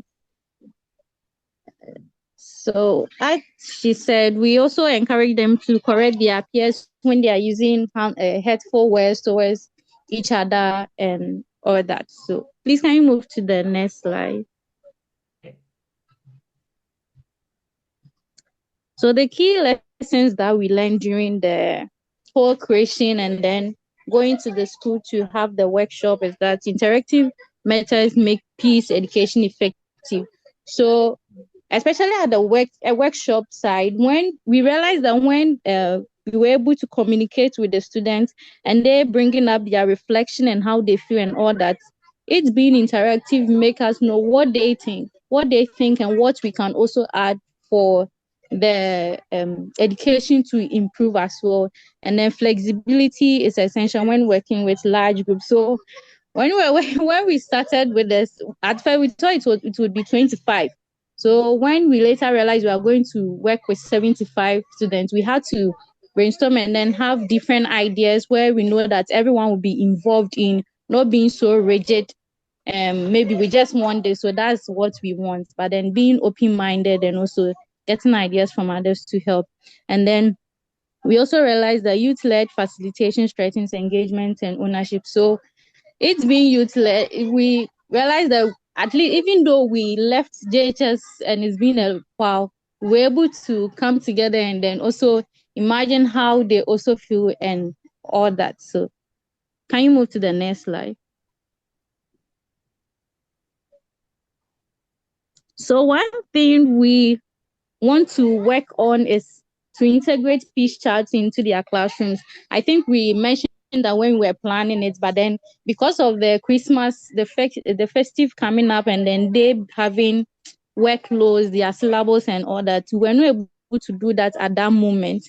So we've planned to go there again or collaborate with the adult advisors too as well to have the way they did the peace chart um that we created when we went there. We want to do it more so that it will be pasted in their classrooms and it will be a reminder for them to use kind words and not hurtful words, and also conduct a follow-up. So this one will be done in collaboration with the adult advisors to um listen to what they have to say, and then whether what we did has really in the long run has really affected the kids in a positive way and that they've really changed. Because even though we realize that they are being committed to it and all that, we don't know what might happen after a while. So we want to know the long term. So we want to conduct a follow up as well.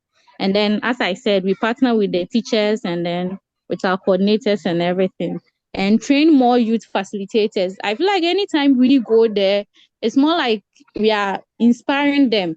As much as they are also inspiring us, we are also inspiring them. So we can also have them creating small group in the school where that is what they also advocate for and help with it, so to reach a wider population. So please can you move to the next slide? So this is basically the summary of what we did, created, and the impact, as I explained earlier, delivering the workshop to 75 JHS students and using interactive activities, discussion and role play. And so I think this is basically what we discussed earlier, the summary of it. So if you could move to the next slide so that we see the pictures of the program. Yes, I wish we could put more pictures because it was very interesting. I think you could see the card down there showing the alternative positive words they used for the negative ones. Excellence, you look amazing. That's when they are interacting with peers. You don't have to use like you are ugly and all that. We told them, and they are aware too as well. And they know how it feels like when it's used to them. So, and then they were very engaging. That's one thing that made it interesting. They were very engaging. They were happy. They were able to join this workshop, and everything went well with the help of the teachers too in the school. Yes. So that's us. I wish we could show more pictures. Thank you so much. Thank you. Let's show our appreciation for the Ghana team. Thank you. Well done. And thank you. In your report, you will be able to share more photos. So please, please, please share them because it's lovely to see the photos. So thank you. And thank you for sharing the project. The projects are all focused on impacting other people, but I can hear in your voice as well that it was kind of really satisfying for you as well. I can hear it when you're telling the story. So that's another impact that it's impacted you actually doing the project, and Janice as well. So thank you, Ghana. Thank you. So is Egypt ready? But maybe I won't. Coming up to the end now, so yes, it's good timing. Tom or Bob, any reflections, or would you like to say a few words, maybe in terms of what you've witnessed in terms of the projects?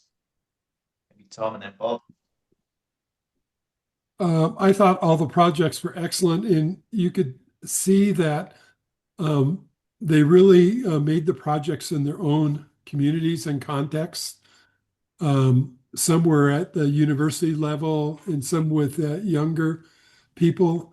And I think that there are resources that have been created that can be shared and used. Think about using them in your community. I think that kind of networking and capitalizing on the work that these teams have done could be very useful. I'd love to see for those who are working with Rotarians, the connection with them and the sharing with your clubs.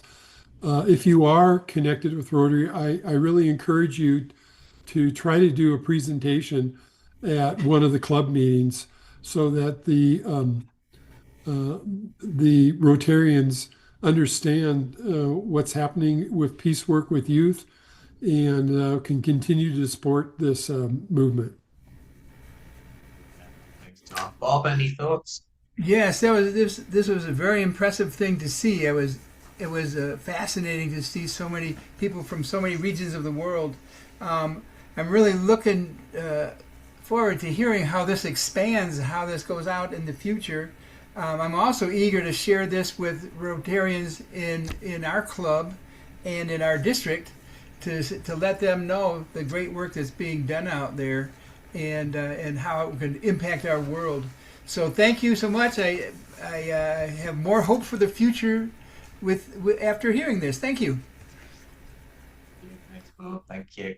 So, any luck? Well, yeah, we actually Deb will be presenting on behalf of the students. It will on behalf of our young participants. Unfortunately, none of them is able to join. So just give us a very short, in very few minutes, she'll joining in a few minutes. But I come back to this sharing with our Rotary Club. Our plan is that we will be sharing the whole six modules with our Rotary Club, basically mainly the first four modules each week in February, the Peace Month for Rotary.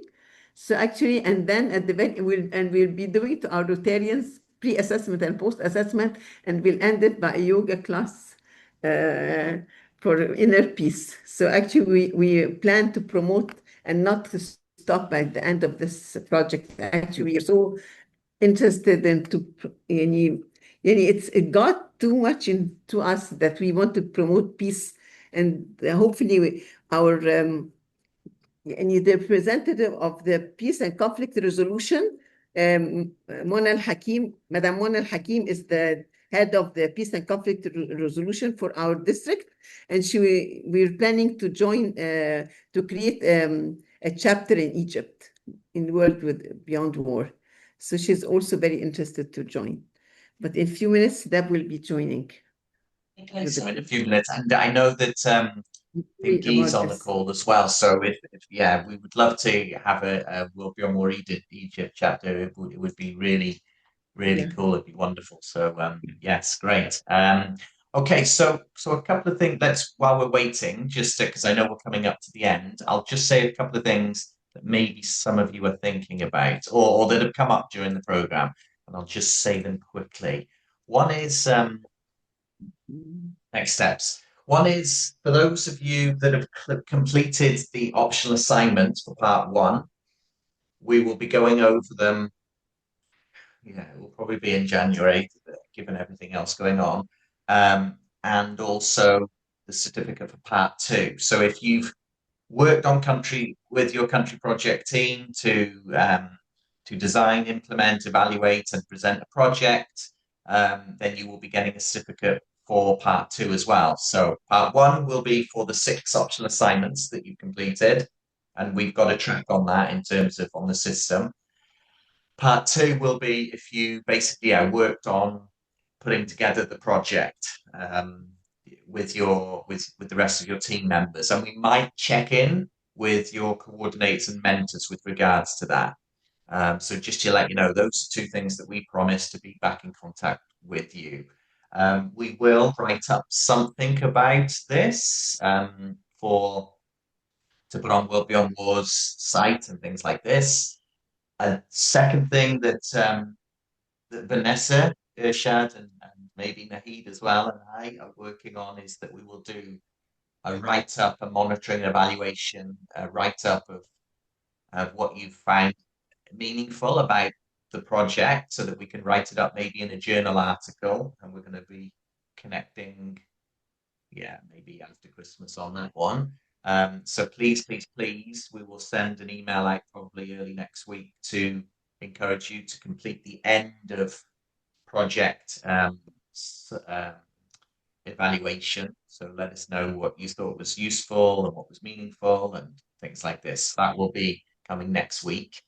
The other thing is we always hope that our time together on this project leads to more time together in the future. So we hope that you consider starting or joining a World Beyond War chapter. And I know some of you already are in conversations with regards to that. So that's it from my side in terms of what I want to say. I don't know, Tom or Bob, if you would add anything, or should we go add to your team? Yes, Deb is ready. Yes, she can join. She can start Which one? presenting. Yes, Deb. Yes. Okay. Please let me know who wants to share. Yes. Yes. All right. Are you sharing? Are you, Deborah? Okay. Yeah. So what I'll do is we're really sorry that our young people are not here. So we're going to do the best that we can to just really capture the wonderful work that they did do. I will share my screen. It's a little bit simple in terms of visuals, but it's just to give you a glimpse. I just need to figure out how to share my screen here.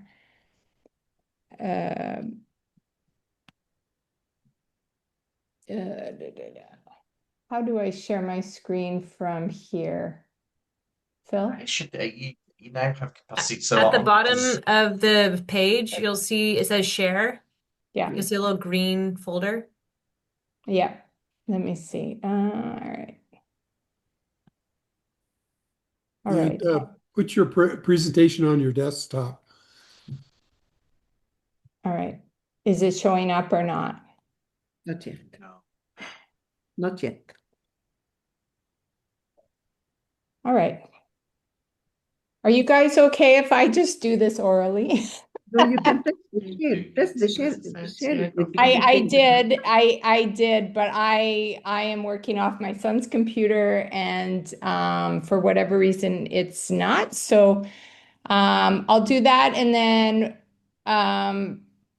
Tom, if I can just drop in the video and you could maybe share it from yours. Would that work okay? Because we do have a really nice video that captures it. Is it share it with me? I can share it. Yeah, give it to Phil.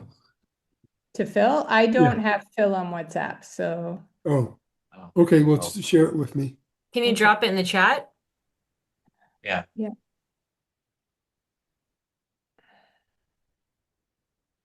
Yeah, I'm sure I can. I just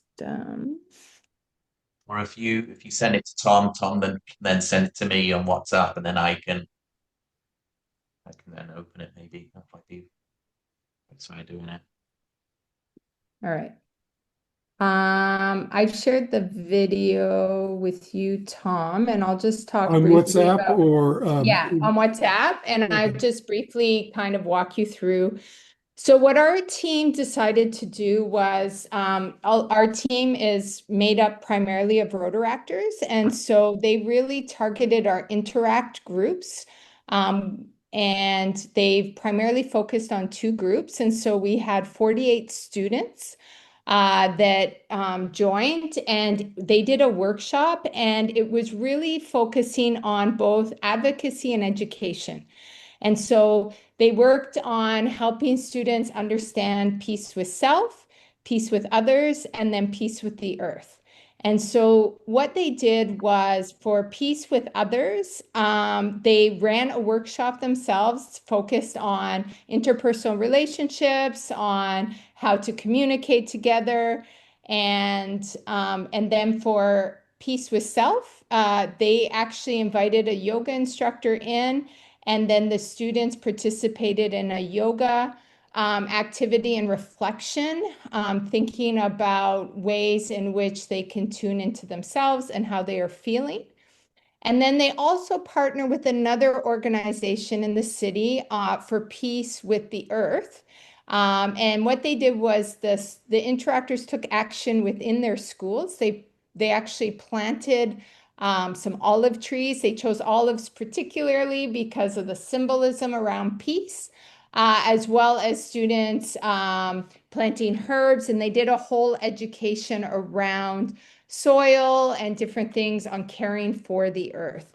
In terms of the kind of impact, what they had was we looked at inner peace. Let me try one more time and see if I can share this because it would be easier, but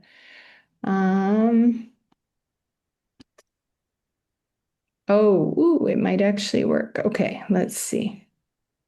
Oh, it's telling me to open my system settings. Okay. Yeah, I'm not going to be able to do that. All right. So for inner peace, what we saw is we used a mean score of 1 to 5, and we saw just under 3.5, and then post, it was almost 4.5. So we saw a significant difference in just having our students stop and reflect on the kind of things that they can do to tune into themselves. In addition to that, and I didn't mention it in here, but they also did like a tree of life. It's something actually that Tom shared with our team that the students actually spent some time reflecting on. In terms of outer peace, we saw about the same growth. And then peace with the environment, also about the same. And one of the things we saw a slight increase on more care for the environment. And so that's just generally, I wish I could get into more specifics, but that generally gives you an idea of what they did with their interactors. One of the goals around focusing on our interactors was for that sustainable piece and the idea of continuing to share beyond. I'm going to get Tom, if you're able to share the video, it'll just give maybe more of a clear picture of what our group did. Yeah, I'm trying.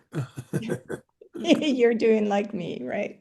You can share it with me, Tom. I can try. Or...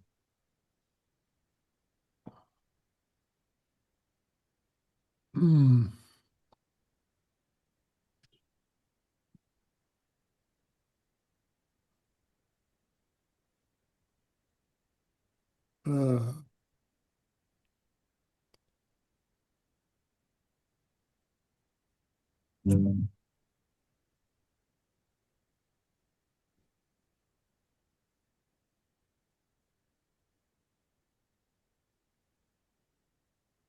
Yeah. I'm not really skilled at this. Don't worry, Dave. I think it may be in terms of time, if it's okay, because we're up to the 2 hours. Maybe if you can send me the video, and what I can do is send everybody the on an email that goes out next week, so they can watch it. Yeah, Yeah, I can't. Sorry, and I tried putting it in the chat, but it says because of chat restrictions, I can't. So. Oh, really? Yeah. Oh, wait, we might be able to try that though. I can just give you access, and you should be able to. Well, no, you're co-host. You should be able to put it in the chat. It just says unable to send file due to admin restrictions. So did you already open up the PowerPoint on your own laptop? Yeah, so the PowerPoint's not, I have to give a bunch of permissions and it's not my laptop. So I can't solve that. I was just trying to drag in the video into the chat and it's not working. Right to the chat. Oh, I don't think you'd be able to drag it like that. I don't think. Yeah. Yeah, no, I don't. Yeah. I don't know. Anyways, yeah, so at least it gives you a bit of a glimpse and into what they're doing here in Egypt and what the group is continuing to think about as we move forward. Yeah, great. I mean, I think it has given us a lovely sense, and I think it's a nice framing in terms of peace with self, peace with others, and peace with the planet or the earth or the environment. So yeah, thank you for that. And with regards to the video, if you can send it, you can send it over to me, and I can share with the rest of the group when we send an email out next week, if that's okay. And it sounds like there's interest in terms of continuing with this work. So again, we would love to continue to collaborate with you if there was scope, to do that. So let's show appreciation for the Egypt team. Yeah, let's clap. There we go. Super. Well done, Egypt team. So, everyone, thank you so much. It's wonderful to kind of bring everybody together at the end and to see all the great work that's gone on and how many hours and hours have gone into this around your busy lives and your working life. Just thank you from everybody at World Beyond War, and thank you for all of the great work that you've done. And we hope that our time today and on this course leads to more time together in the future. So you've given up your Saturdays and you've given up much more hours in the past as well. So we won't keep you any further. Just thank you and keep up all the great work. Please, please, please, you know where we are. We hope that we continue working together in the future. So any last words, Tom or Bob? No, I just want to thank all of the teams for all the hard work they've done sticking with this. A 14-week project.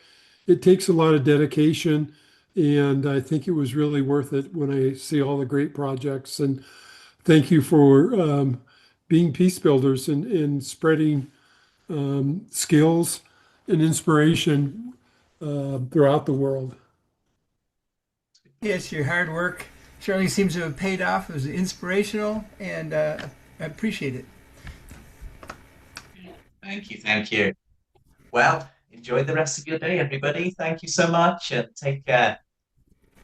Bye, everyone. Thank you so Bye. much. Thank you so Bye. much. Thank you. Thank you.